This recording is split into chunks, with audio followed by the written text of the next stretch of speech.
Hey everybody, I wanted to talk about volatility and bring it into perspective as it comes to retiring and handling retirement. So it's important we keep perspective because it's been 15 years of rocket launch, let's just say. So I want to talk about history and it'll help us understand what we're dealing with here. So we kind of look at a chart of the S&P 500 here, and we look at all the troughs and valleys and hills we've climbed. And sure, recent history, you kind of look at this and all of a sudden, our rocket launch, it kind of looks small. But you look at this in perspective and we put some of these losses into perspective, and through all of the downturns that we've experienced, some of us all the way back to the 1800s, we've learned that we've always recovered. That nice old adage, hey, the stock market's going to go through volatility, but it always recovers and it continues higher. And that is true. We can say that because you can look at history and say, well, through the history of the stock market from the 1800s all the way to today, it always has recovered and it always has gone to new highs. And so you're rewarded by staying invested. When we deal with volatility, by staying invested, and I've got many other mathematical proof that I've made videos on that show if you put money in, you're taking advantage of downturns in the market, and that's how you're going to build your wealth. You're going to have more individual shares, all individually growing. This is all great. Volatility can be a good thing, but we have to understand it. And we have to understand how to handle it in our own individual situations. So, you look through and there's your lost decade. There's our latest little inflation, interest rate rising crash that we had. It's hiding in there. The pandemic, look how tiny that is. The year ended up, and so it looks like a tiny little blip on there. Can't really see it. So the 2008 crash, well, that turned into the entire lost decade. You had 9/11 and then 2008. We had not completely recovered when we hit 2008. The big trough before that was the 70s. We had Watergate, Vietnam, inflation. Inflation doesn't seem to do good once it hits.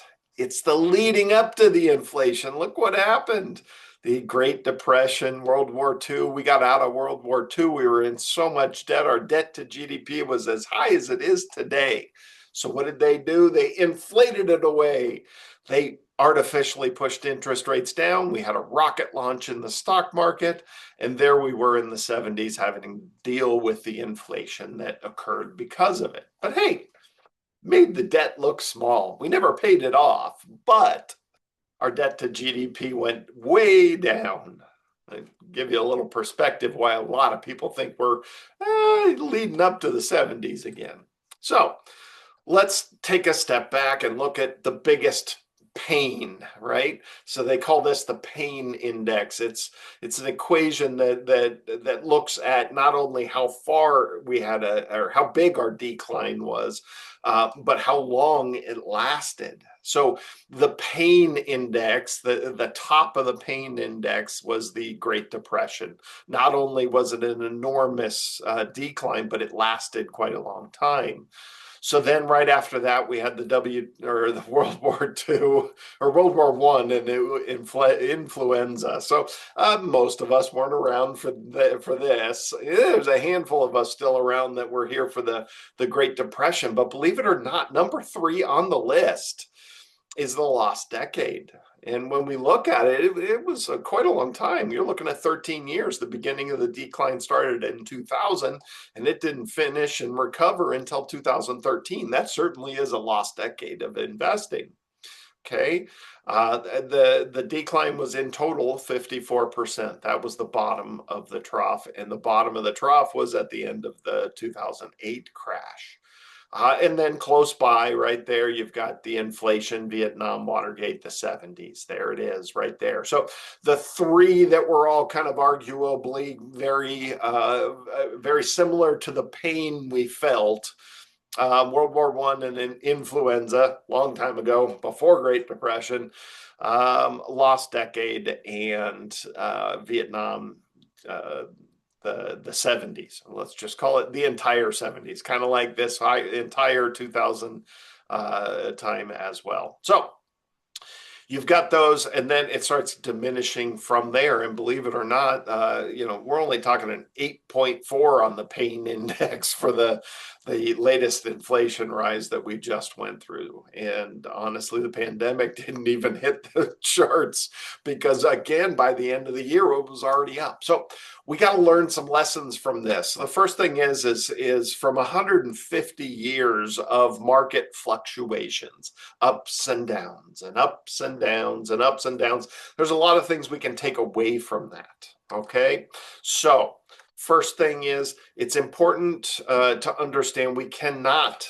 predict how long the stock market will take to recover.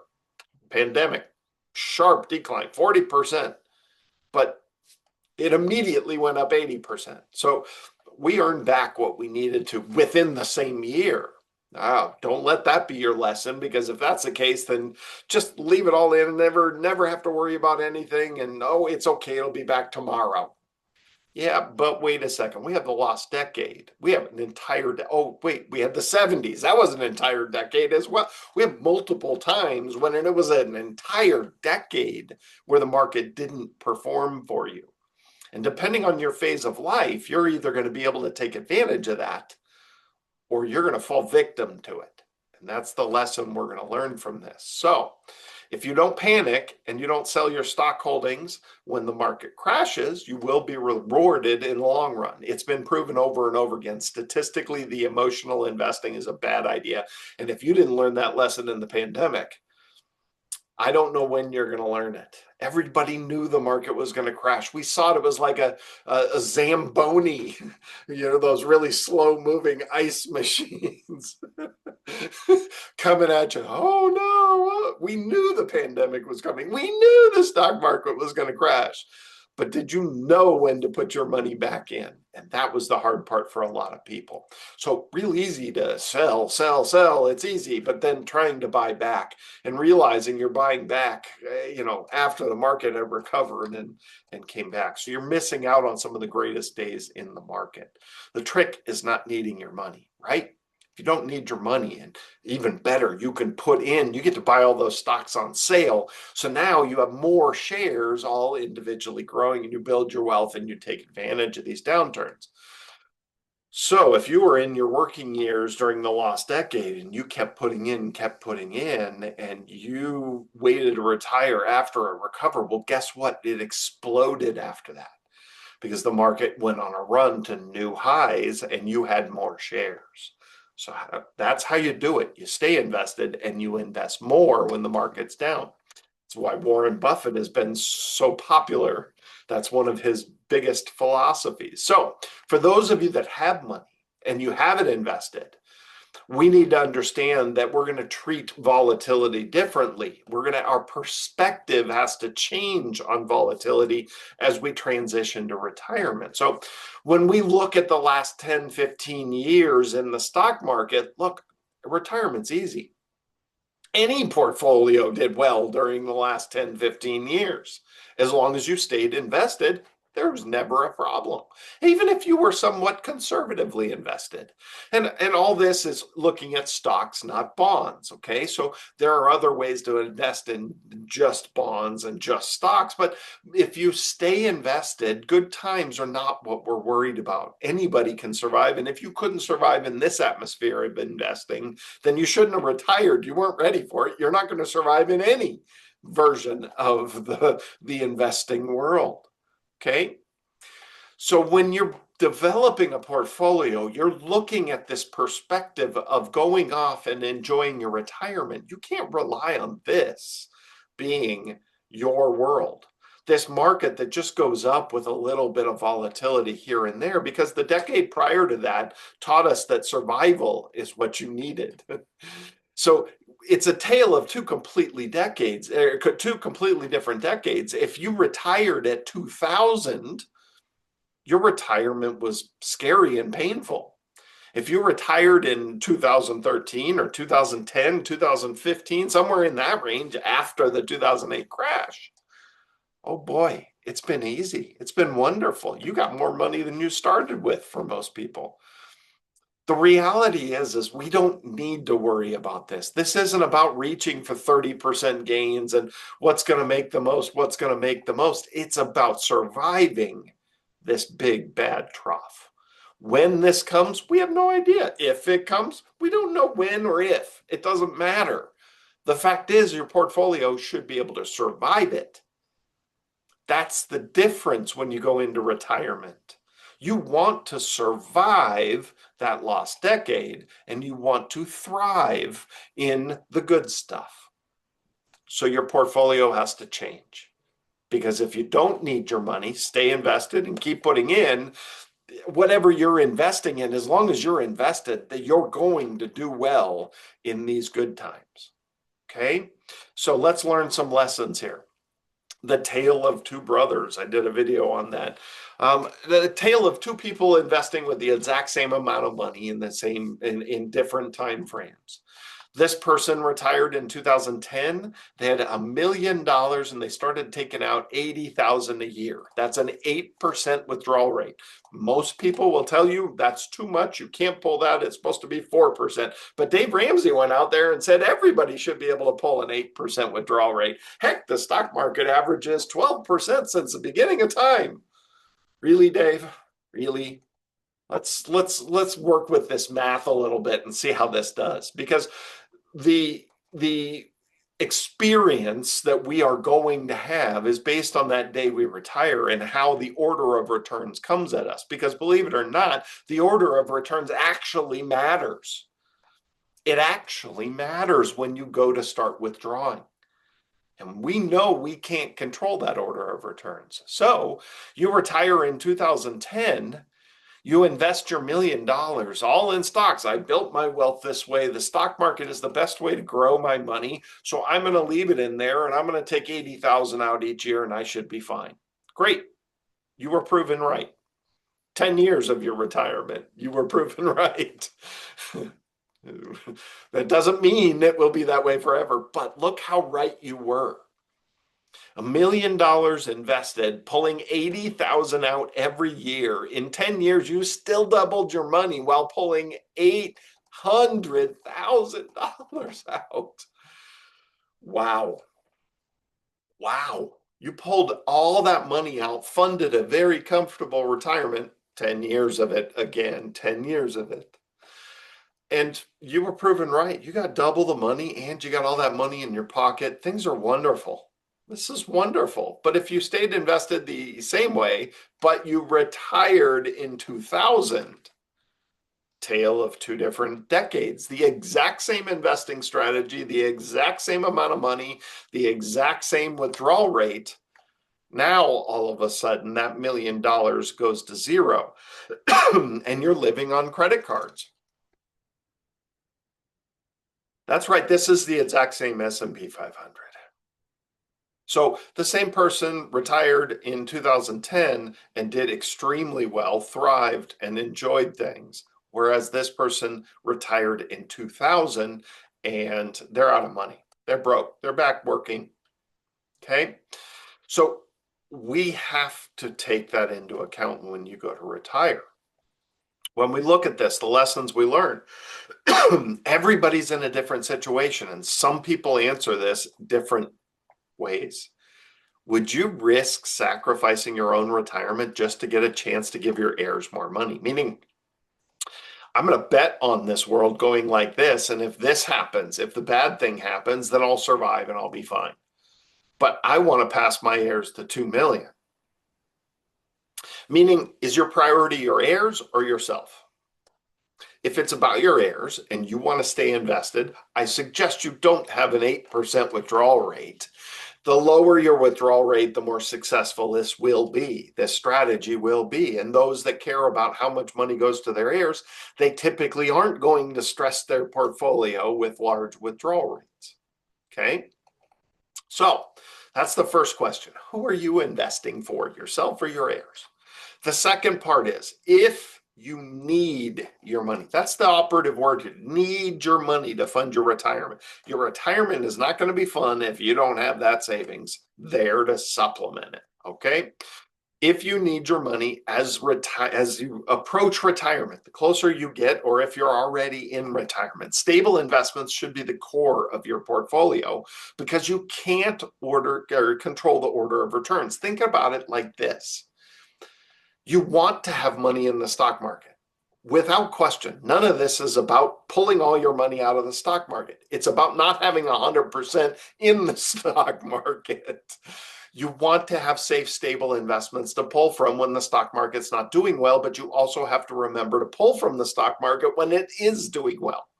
You never withdraw from losses, which means, yes, you have to diversify from bonds. You can't just have bonds because your bonds are still underwater from the 2022 crash. The reality is we have to have places we can pull from no matter what the market's doing that haven't lost. You have to have safe, stable investments that you can pull from to take over when things aren't going well elsewhere. Okay, that's the trick. So now we have the important value of safe, stable investments, but it's only in the cases when you actually need it. I just realized you might not be able to see the negative number here. Yes, right here. Negative 15,000. That's right. That $1 million went negative, right?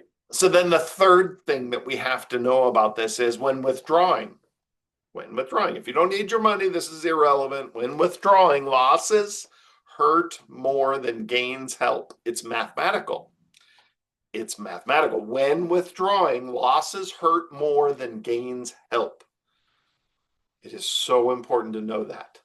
I have plenty of videos on this math. It's absolutely black and white. Losses hurt more than gains help when you're withdrawing. So deposit into volatility to build wealth.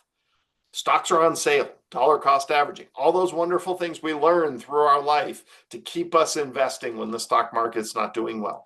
They're unequivocally, mathematically true. When you are in your wealth building years, it gets turbulent, you put money in. That's how you're going to win. Okay? But when you transition to retirement, volatility means something different. Those losses hurt more than gains help. So I need some stability. I need a get out of jail free. I need something to protect me so I can continue enjoying my life even if the stock market's going through another lost decade. Okay.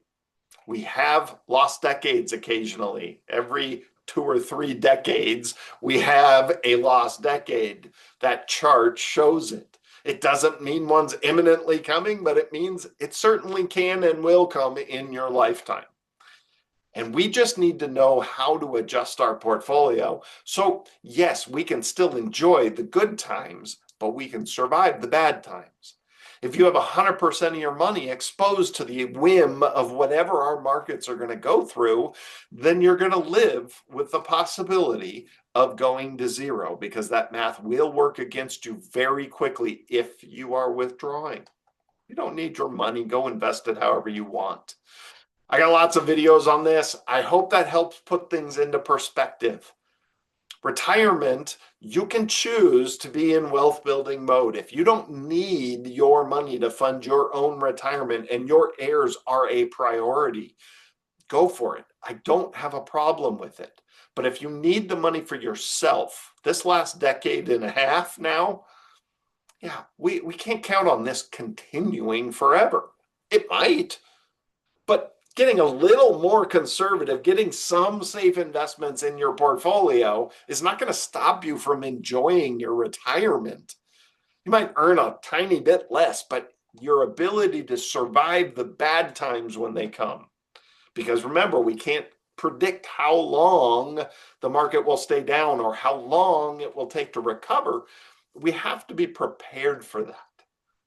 That's what's important. We have to be prepared for inflation. But we went through a couple of decades where we only saw benign 2-3% type inflation. And then you get a little glimmer of it, and everybody's like, oh no, oh no. Well, we should have been prepared for it. We should know how to be prepared for it. We should know how to be prepared for big stock market downturns. And they come in different shapes and sizes every single time. But your portfolio should be able to survive it. Happy to help. I love this stuff. This is just me ranting and raving and trying to find new ways to explain things and show things. I've got lots of videos. We do new ones every single week. So join our subscription or whatever they call it. Hit subscribe because there's new videos every week. There's over 300 videos on this channel. Lots of different topics, lots of different stuff to talk about when it comes to retirement planning. Yourinvestmentcounselor.com. You can go on there and schedule a free meet and greet. Yes, with me. I've heard there's some people on YouTube where you go for a meeting and you're not meeting the person. I'm real, just so you know. I am real. And then fpfeaz.org. I do full form education over Zoom. They are about hour-long classes, hour and a half long classes over Zoom live. Jump on FPFEAZ. That's the nonprofit I run that we do all this education through. And you can register for the classes on there. We have new topics every single month. Certainly give us a call, like, subscribe, do all those wonderful things, and we'll see you next time. Thanks again.